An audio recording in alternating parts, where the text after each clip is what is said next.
Өткен аптаның жексенбісінде Шиелі ауданының тұрғындары жаңа әкімдерін сайлап алды. Саяси науқанда жеңіске жеткен аудандық мәслихаттың бұрынғы төрағасы билік сенім артты, сайлаушылар сайлап алды.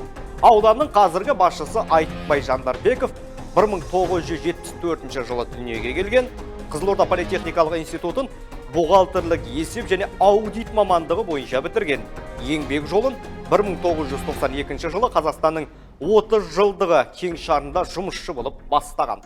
Әкімдікке дейінгі қызметі 2023 жылдың наурыз айынан Шиелі аудандық мәслихатының төрағасы. 2001-2018 жылдары Байгөрім станциясының пошта меңгерушісі, Шиелі ауданының статистика басқармасының жетекші маманы қызметтерін атқарған. 2008-2020 жылдары Шиелі ауданының Гигант ауыл округ әкімінің ретінде тұрғындардың өзекті мәселелерін шешу жолында аянбай еңбек еткен. 2020-2023 жылдары Шиелі ауданының статистика басқармасының басшысы, Шиелі ауданы әкімінің орынбасары лауазымында нәтижелі қызмет көрсетті.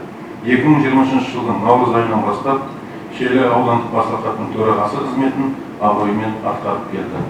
Айтбай Насреддинұлы ауданның әлеуметтік-экономикалық қоғамдық саяси ахуалын жетік меңгерген әлеуеті жоғары кадрлардың бірі, түрлі салаларда жинаған мол тәжірибесі мен басшылық қызметтегі ұйымдастырушылық қабілетінің арқасында өзін ел дамуы жолында аянбай еңбек ететін мықты маман ретінде көрсете білді.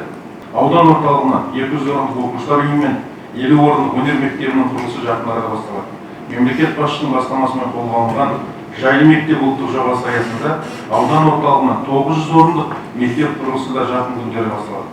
Шиелі кентінде 30 төсектік жұқпалы аурулар ғимаратының құрылысы құны 2,3 миллиард теңге тұратын. Көпбейінді орталық аудандық аурухана ғимаратына қосымша ғимарат салып, қайта жаңғырту жұмыстары басталды. Бұл жұмыстар да жыл аяғына дейін толығымен аяқталатын болады. Өткен жылы құны 1 миллиард 285 миллион теңгеге 3 елді мекендегі медициналық амбулатория нысандары ел игілігіне пайдалануға берілді. Биыл облыс көлемінде салынып жатқан 11 дәрігерлік амбулатория құрылысының 5-еуі Шиелі ауданында салынуда. Бұның әрқайсысының құны 400 миллион теңгенің үстінде. Бұны кішігірім аурухана деп атауға болады, қадірлі ағайындар. Ішінде неке қию залы, кітапхана, музей, мұрағат, жастар сарайы, ардагерлер мен аналар үйі бар. Құны 1 миллиард 600 миллион теңгені құрайтын руханият орталығы салынуда. Атап өтуім қажет, дәл осындай орталықтар өңіріміздің барлық аудандарында салынуда. Жыл соңына дейін құрылыстар толық аяқталып, ел игілігіне табысталатын болады.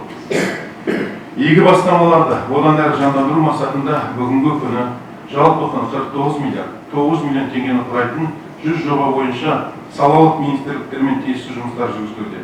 Бұл жобалардың мерзімінде әрі сапалы жүзеге асуына аудан әкімі тікелей жауапты.